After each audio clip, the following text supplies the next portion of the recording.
Bileğinizdeki o saate, yani o küçük, karmaşık makineye baktığınızda ne görüyorsunuz aslında? Sadece zamanı gösteren bir alet mi? Yoksa çok daha fazlası mı? Bugün bu nesnenin ardındaki felsefeyi konuşacağız.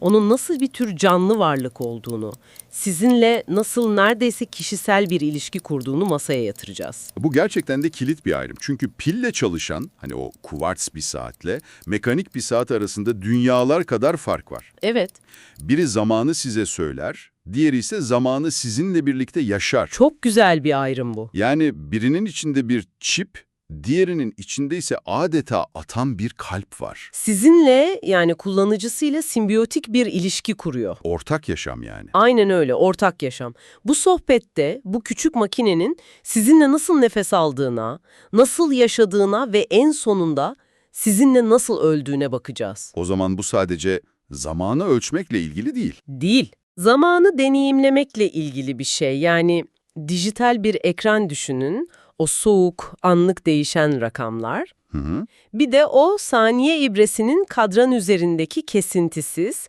adeta süzülerek ilerleyen akışı var. Aradaki fark devasa. İşte bütün mesele o akışta. İşte burası gerçekten ilginçleşiyor. Hadi bu makinenin kaputunun altına bir bakalım. Otomatik bir mekanik saatin neredeyse büyülü bir doğası var, değil mi? Kesinlikle. Dişliler, yaylar, çarklar, kendi kendine yeten adeta nefes alan bir mikro evren. İçinde pil yok, elektronik devre yok Sadece saf fizik. ve yüzlerce yıllık zanaatkarlık. Peki onu canlı kılan ne? Aslında bu mikro evrenin biyolojik bir anatomisi olduğunu söyleyebiliriz. Her şey enerjiyle, yaşam gücüyle başlar. Hı hı, Saatin zemberek dediğimiz sarmal bir yayı vardır. Bu adeta onun akciğerleri ya da yaşam enerjisi deposu. akciğerleri, güzel benzetme. Manuel bir saati kurma eylemini düşünün. O kurma kolunu çevirdiğinizde aslında zembereği gererek ona potansiyel enerji yüklüyorsunuz. Bu ona nefes aldırmak gibi bir şey. Her güne başlarken yapılan felsefi bir ritüel gibi yani. Tam olarak. Ona o günkü yaşam enerjisini kendi elinizle veriyorsunuz. Bu çok ilginç bir bağ. Kesinlikle. Ve o depolanan enerji kontrollü bir şekilde serbest bırakılarak saatin kalbine güç veriyor. Kalbi? O kalp de balans tekerleği dediğimiz parça. Geri ve ileri doğru yaptığı o inanılmaz düzenli salınım mekanizmanın nabzıdır. O duyduğumuz tık tık sesi o zaman. Evet, saatinize kulağınızı yaklaştırdığınızda duyduğunuz o ritmik ses var ya, işte o ses bu kalbin atışıdır. Saatin hayatta olduğunun sesli kanıtı. Peki ne kadar hızlı atıyor bu kalp? Çünkü saniye kolunun hareketine bakıyorum, sanki hiç duraksamıyor, sadece akıyor. Bu hız modern saatlerde saniyede 8 hatta bazen 10 vuruşa kadar ulaşabilir. Bu da saatte 36.000 vuruş demek. İnanılmaz. Aslında o pürüzsüz akış bir illüzyon. Tıpkı bir filmin saniyedeki 24 kareden oluşması gibi saniye kolu da aslında saniyede 8 minik adım atıyor. Ama o kadar hızlı ki biz bunu kesintisiz bir akış olarak algılıyoruz. Zamanın kendisinin akışı gibi. Aynen öyle. Otomatik mekanizmalarsa bu ilişkiyi bambaşka bir seviyeye taşıyor. Orada artık siz saati bilinçli olarak kurmuyorsunuz bile. Kurmuyorsunuz. Saat sizinle yaşıyor resmen. Bu insan ve makine arasındaki nihai simbiyoz diyebiliriz. Saatin içindeki rotor adı verilen yarım daire şeklindeki bir ağırlık sizin en ufak bilek hareketinizle serbestçe döner. Hı hı.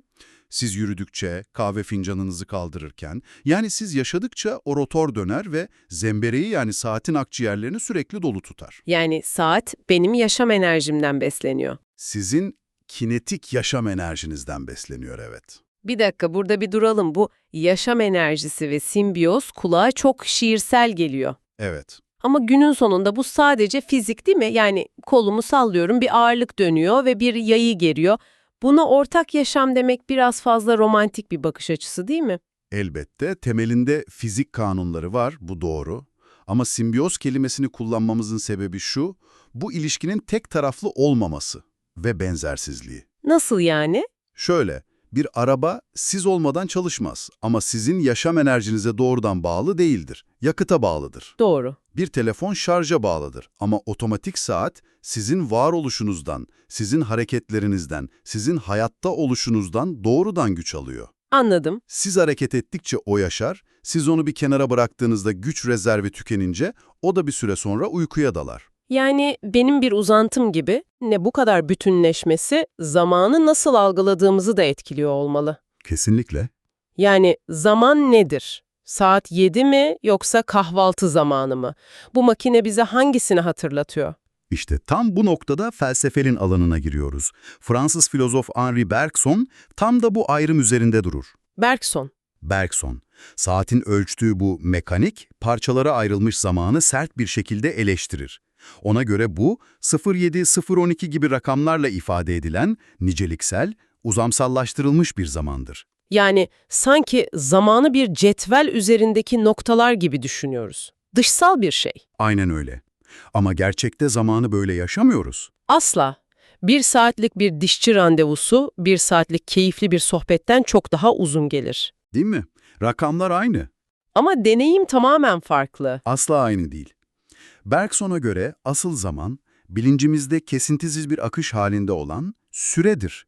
Fransızcası la durée. Süre. Bu, kahvaltı zamanı, hüzün zamanı veya bekleyiş zamanı gibi niteliksel, bölünemez bir deneyimdir. Geçmiş, şimdiki anın içine sızar ve geleceğe doğru uzanır, hepsi bir bütündür ve hissedilir. Anladım. Şimdi, az önce konuştuğumuz saatlere dönelim. Siz Ladurée anlatırken aklıma direkt o saniye ibresi geldi. Hah. Dijital bir saatin rakamları her saniye ölüp yeniden doğuyor gibi değil mi? 10, 11, 12. Her biri ayrı bir varlık. Evet.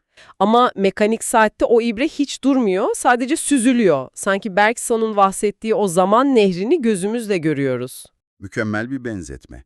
İşte mekanik saatin o süzülen saniye kolu, dijital saatlerin anlık atlayan kesintili rakamlarının aksine, Bergson'un bu akış fikrine en yakın görsel şiirdir. Evet. Zamanın bir nehir gibi aktığını, parçalara ayrılamayacağını, sürekli bir oluş halinde olduğunu simgeler.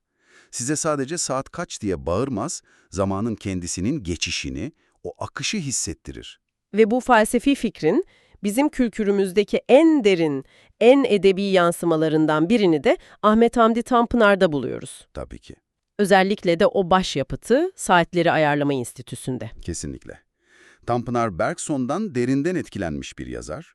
Romandaki saat ustası Nuri Efendi karakteri, saatlere sadece mekanik nesneler olarak bakmaz. Hayır, asla. Onun için her saatin bir ruhu, bir karakteri vardır. Bir saati tamir etmeyi, bir insanı tanımak kadar sabır ve anlayış isteyen derin bir süreç olarak görür. Hı hı. Tanpınar'ın yekpare zaman kavramı da aslında Bergson'un süre fikrinin bir yansımasıdır. Geçmişin, şimdinin ve geleceğin bir bütün olduğu, hafızanın kesintiye uğramadığı bir süreklilik. Ve tüm bu felsefeyi özetleyen o meşhur cümlesi var. Evet, belki de tüm bu sohbetin anahtarı o cümledir. Nedir? Saatler de bizim gibi yaşarlar ve bizim gibi ölürler. Bu, saatin sadece mekanik bir nesne olmadığını, insanın kaderine ortak olan, onunla bir bütün haline gelen bir varlık olduğunu anlatır. Bu bizim gibi ölürler lafı çok güçlü. İnsanı durup düşündürüyor. Çok. Tanpınar burada sadece şiirsel bir benzetme mi yapıyor, yoksa bir saatin gerçekten de sahibiyle birlikte durduğu, öldüğü anlar var mı? Bunun fiziksel bir gerçekliği olabilir mi? İkisi de var. Sembolik olarak bu fikir çok daha eskilere memento mori geleneğine dayanıyor. Memento mori. Latince öleceğini hatırla. 16. ve 17. yüzyılda Avrupa'da özellikle veba salgınları sonrası çok popüler olan bir akım bu. İnsanlara kendi ölümlülüklerini, zamanlarının kısıtlı olduğunu hatırlatmayı amaçlıyordu. Anladım. Sanatta falan çok kullanılıyordu değil mi? Kuru kafalar, kum saatleri. Aynen, resimlerde, heykellerde sürekli bu semboller kullanılırdı. Saatler de bu akımın bir parçası mıydı? Yani zamanı ölçen bir aletin zamanın sonunu hatırlatması çok mantıklı. Hem de en güçlü parçalarından biriydi. O dönemde yapılan tamamen kuru kafa şeklinde cep saatleri var. Ciddisiniz. Evet, hayal edin, zamanı öğrenmek için elinize bir kuru kafa alıyorsunuz. Her tıkırtının sizi ölüme bir adım daha yaklaştırdığını simgeleyen oldukça çarpıcı ve felsefi nesneler bunlar. İnanılmaz. Bu sembolik kısmı anladım. Peki ya fiziksel gerçekliği? Yani bir kaza anında saat gerçekten tam o anda durabilir mi? Durabilir. Bu inanılmaz bir fikir. Sanki zamanın sahibi için donması gibi. Evet, durabilir ve bunun iki temel yolu var. Birincisi bahsettiğiniz travmatik durum. Sahibini hayattan koparan büyük bir kaza veya ani, çok şiddetli bir darbe düşünün. Hı hı. Bu şiddetli etki, saatin içindeki o hassas balans tekerleğini ve eşapman sistemini de parçalayarak ya da yerinden oynatarak onu tam o anda durdurabilir. Vay canına. Tarihte örneğin Hiroşima'ya atılan bombanın patladığı an olan 8:15'te durmuş saatler gibi trajik olayların tanığı olan donmuş zaman kapsüllerine dönüşen saatler var. Zaman o kişi için tam o saniyede o anda donar kalır. Tam olarak. İkincisi ise daha sakin, daha felsefi bir duruş sanırım. Tıpkı Tanpınar'ın bahsettiği gibi doğal bir son. Aynen öyle. İkincisi doğal durum. Sohbetin başında otomatik bir saatin yaşam enerjisinin sizden geldiğini konuştuk. Evet. Sahibi vefat ettiğinde bu kinetik yaşam enerjisi yani bilek hareketi kesilir, saat bir süre daha kendi güç rezerviyle çalışmaya devam eder, belki 40, 50 hatta 70 saat kadar. Ama en sonunda o depolanmış son enerji de tükendiğinde o da kaçınılmaz olarak durur. Yani sahibinin nabzı durduktan bir süre sonra saatinde kalbi durmuş oluyor. Evet, sizinle olan o simbiyotik bağı, o ortak yaşamı sona erer. Bu ölümlülük fikri, zamanın durması, biraz hüzünlü gelebilir kulağa ama aslında bir saatin sahibiyle birlikte yaşlanmasının, onunla birlikte yol almasının çok güzel bir tarafı da var. Kesinlikle var. Hani yeni ve parlak olandan farklı, daha derin bir güzellik bu. Kesinlikle. İşte burada da Doğu felsefesine, Japonların wabi-sabi anlayışına geliyoruz. Wabi sabi. Bu felsefe, kusurda, geçicilikte ve yaşanmışlıkta bir güzellik bulur. Mükemmel olmayanı, eskimiş olanı, doğanın ve zamanın izlerini taşıyanı kucaklar. Mükemmellik sıkıcıdır der yani. Asıl güzellik hikayesi olan şeydedir der. Evet, Yani saatimin kasasında o küçük çizik aslında bir kusur değil, bir anı. Geçen yaz tatilinde kapıya çarptığımda olan o çizik aslında o tatilin bir parçası. wabi-sabi felsefesine göre tam olarak bu. O çizik bir anıdır. Mekanik bir saat, bir miras nesnesidir. Zamanla kasasında oluşan çizikler, kadrandaki renk değişimleri, ki buna saat dünyasında patina denir, Patina. evet, bunlar birer kusur değil, o saatin sizinle birlikte geçirdiği yolculuğun, yaşadığı hayatın kanıtıdır. Onlar saatin taşıdığı hikayelerdir. Her bir iz bir yaşanmışlığı temsil ediyor. Saati size özel, eşsiz kılıyor. Kesinlikle. Bu günümüzün kullanat kültürüne de tam anlamıyla bir başkaldırı aslında. Tam olarak öyle. Her şeyin en yenisini, en pürüzsüzünü aradığımız bir çağda eskinin ve yaşanmışın güzelliğini savunuyor. Tam olarak öyle. Birkaç yılda bir, yazılımı eskiyen, bataryası ölen ve çöp olan akıllı saatler gibi planlı eskitme ürünlerinin tam zıttıdır. Evet. Akıllı saat bir alettir, bir elektronik cihazdır. Mekanik saat ise kalıcılık ve nesiller boyu aktarılacak bir anı kutusu olmak üzere tasarlanmıştır. Bir anı kutusu. Kusurlarıyla, yaşanmışlığıyla güzeldir ve bir gün sizden sonraki nesle sizin hikayenizden, sizin zamanınızdan bir parça taşır.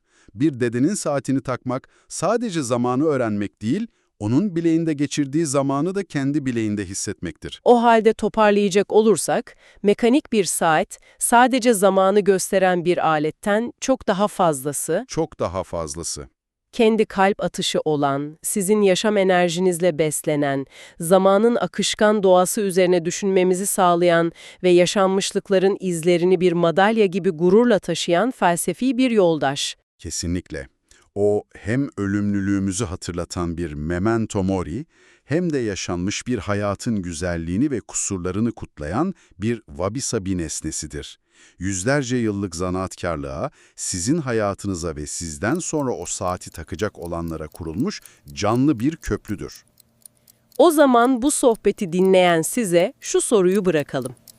Bileğinize bir sonraki bakışınızda sadece saatin kaç olduğunu mu göreceksiniz, yoksa atan bir nabız, size eşlik eden bir kalp mi hissedeceksiniz? Kendi yaşanmış zaman duygunuzu o minik atan kalple senkronize etmek nasıl bir his olurdu? Kitap Felsefe kanalına abone olmayı unutma.